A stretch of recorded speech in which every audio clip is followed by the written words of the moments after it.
আসসালামু আলাইকুম। দীর্ঘদিন আগে লাগানো সেই কুমড়োর গাছগুলো আজ অনেক বড় হয়ে গেছে।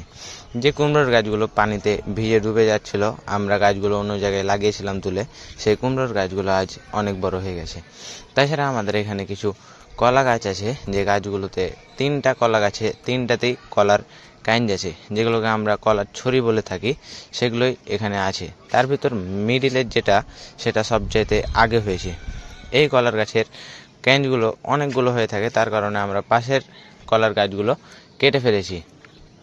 এই গাছগুলো কেটে ফেলার মেন উদ্দেশ্য হচ্ছে আমাদের এখানে জায়গা কম, আর এই জায়গা কমের কারণে আমরা কয়েকটা গাছ রাখি এবং বাকিগুলো কেটে ফেলে দিই।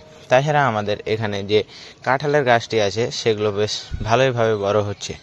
আমরা এখানে কুমড়োর গাছের পাশাপাশি কিছু ঢেঁড়সের গাছ লাগিয়েছিলাম, যেখানে অনেক দিন আগে থেকেই ফুল আসছিল কিন্তু ফল আসেনি। এখন ওই ফুলগুলো ফুটতে লেগেছে। তারপরই আমরা আমাদের কবুতরের কাছ দিয়ে ছাদের ওপর উঠছিলাম।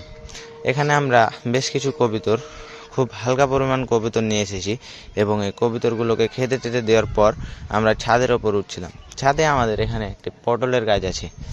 এই পটলের গাছটার বয়স আমার জানা মতে প্রায় 2 বছর মতন হয়ে গেল। তবে প্রথমে এখানে তেমন কোনো পটল হতো না। এখন অবশেষে পরাগায়নের মাধ্যমে আমরা এখান থেকে বেশ কিছু পরিমাণ পটল পেয়ে থাকি। তারপরে আমরা আমাদের লেবুর গাছের এখানে চলে এসেছি, যেখানে বেশ কিছুবার ফুল আসা সত্ত্বেও লেবু ধরেনি, কিন্তু এবার ফুল আসার ফলে এখানে বেশ কিছু পরিমাণ লেবু এসেছে।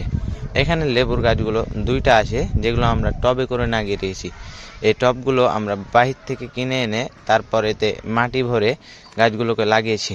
তো আমাদের জন্য সবাই দোয়া করবেন।